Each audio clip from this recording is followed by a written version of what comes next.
What up everybody, Mr. Stewart here. Welcome to Mr. Stewart's History Revision channel. Thank you very much for coming. Today what we're going to be looking at is what was the Manchurian Crisis and how did this affect the League of Nations. We're going to get started straight after this. Peace.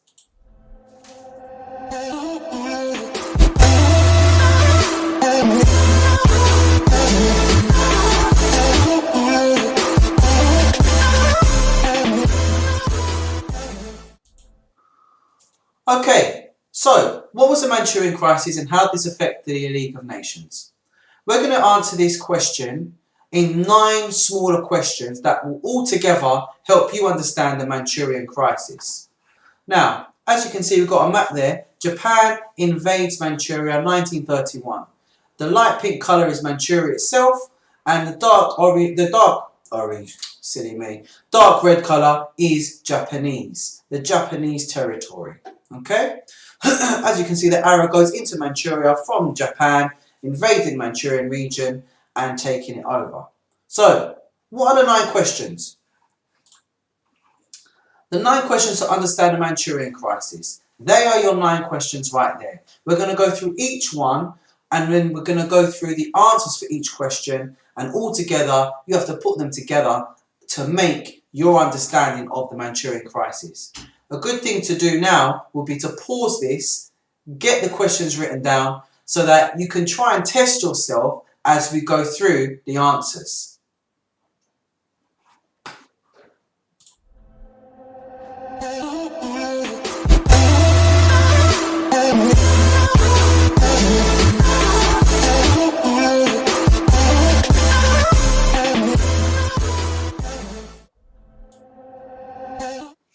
Okay, back again.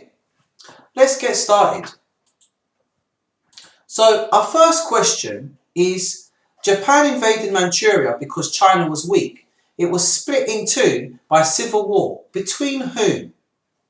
So Japan was not happy with the way it was treated by other countries, as they did not feel they had gained as much as they hoped from the Paris Peace Conference. Japanese army leaders believed that only by undertaking territorial conquests would demonstrate Japan's strength in the region and in the world.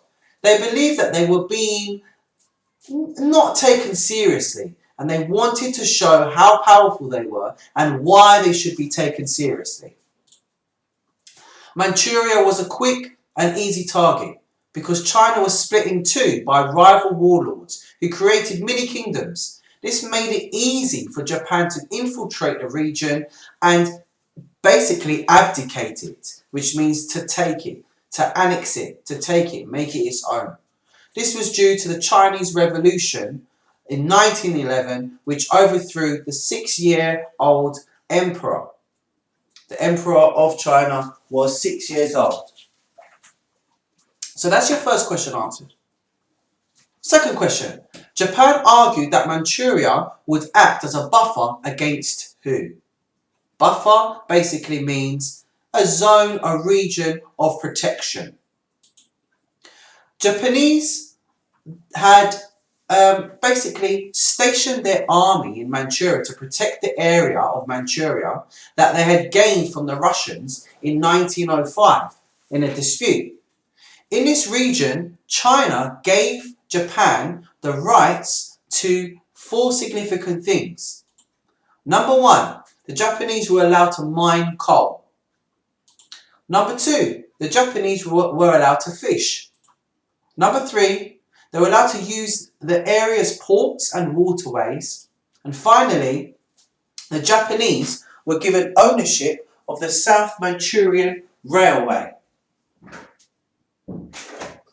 All 4 of these things basically gave Japan influence and control of this region. Question 3. In September 1932, the Japanese army staged the Mukden incident. There was an explosion on which railway? The explosion was on the South Manchurian Railway, just outside the city of Mukden. Japanese leaders claimed that this was an act of sabotage by the Chinese, to which the Chinese denied. They said that they were not in the area and their soldiers actually were already in their barracks at the time of the explosion.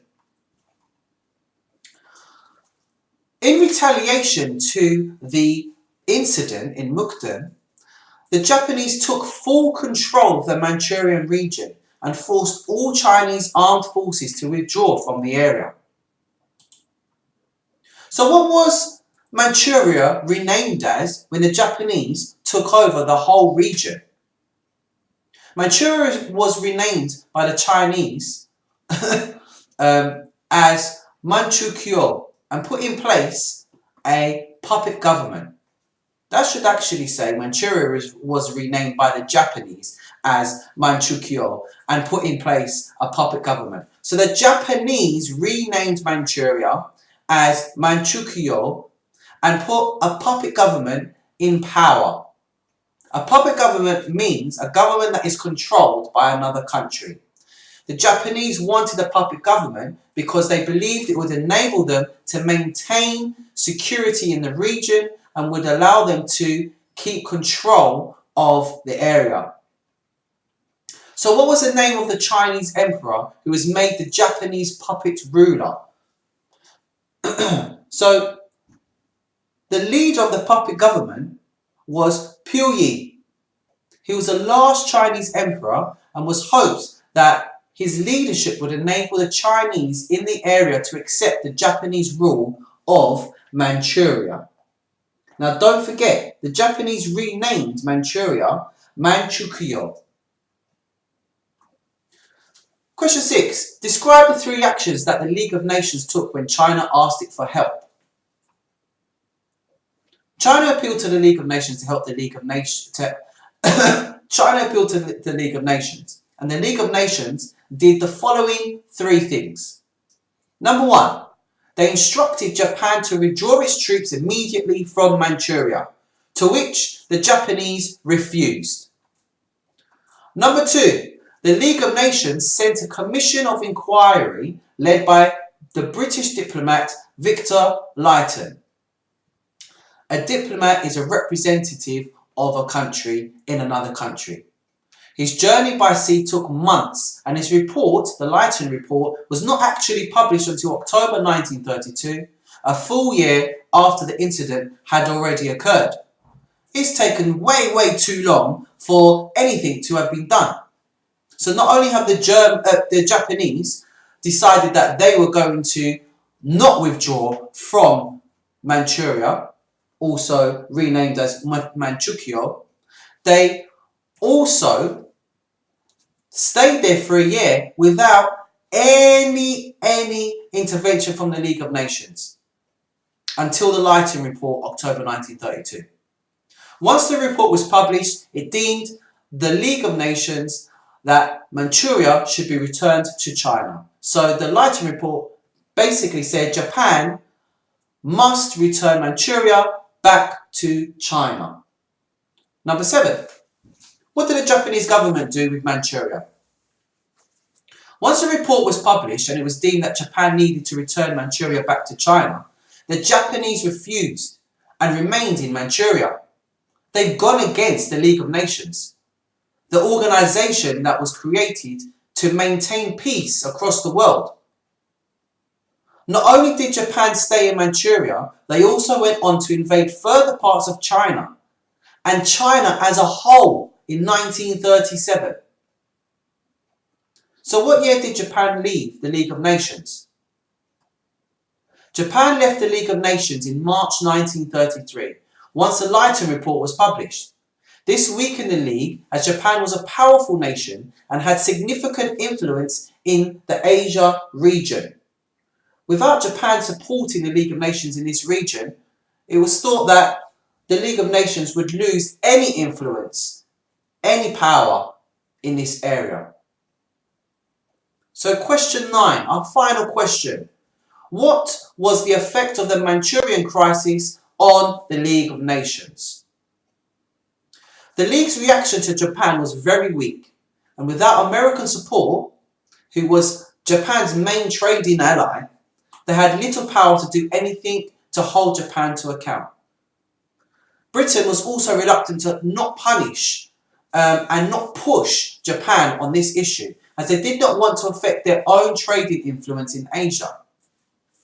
The League of Nations actually wanted to have some sort of economic sanction against Japan, but it wouldn't have affected Japan that really, because their main country that they traded with, the main country that could have affected them economically, was the USA.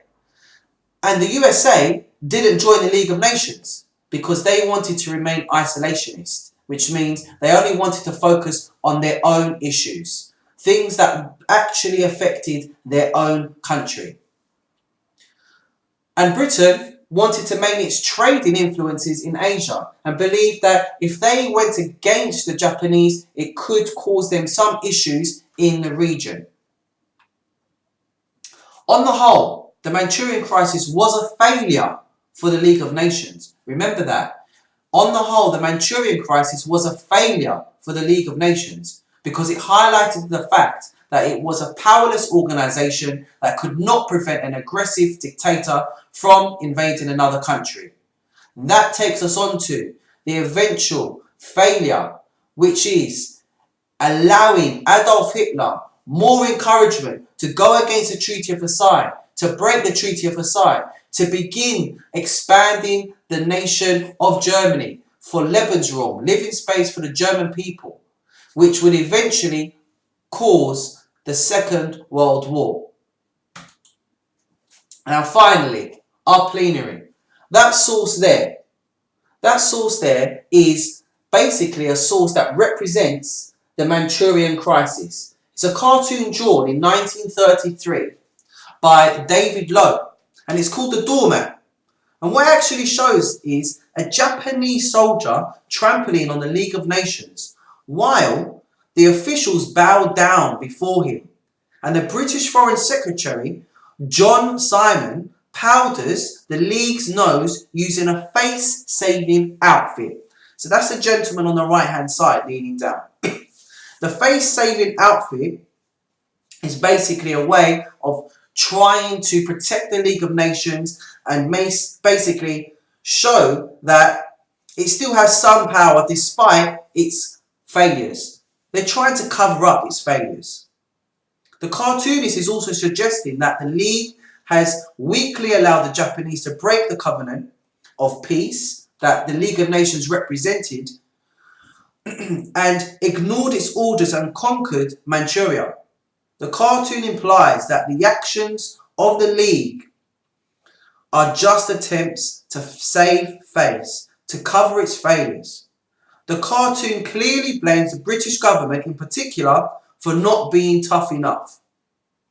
So, if the source comes up in your exam, please remember what it represents. It represents a Japanese soldier trampling over the League of Nations, which represents the Japanese being allowed to break the covenant, the League of Nations covenant, which is the laws, and conquer Manchuria. The League of Nations is on the floor there. It's being supported in a sense by Britain, who were not tough enough, and the League of Nations is being powdered to save face, to cover over its failures. Now, that is your 9 points, your 9 questions to answer your number 1 question, which is, what was the Manchurian Crisis and how did this affect the League of Nations? Now, just use this video to help you revise, to help you understand, and to help you get the grade that you deserve. I'm Mr. Stewart, and I'll catch you lot soon. Peace.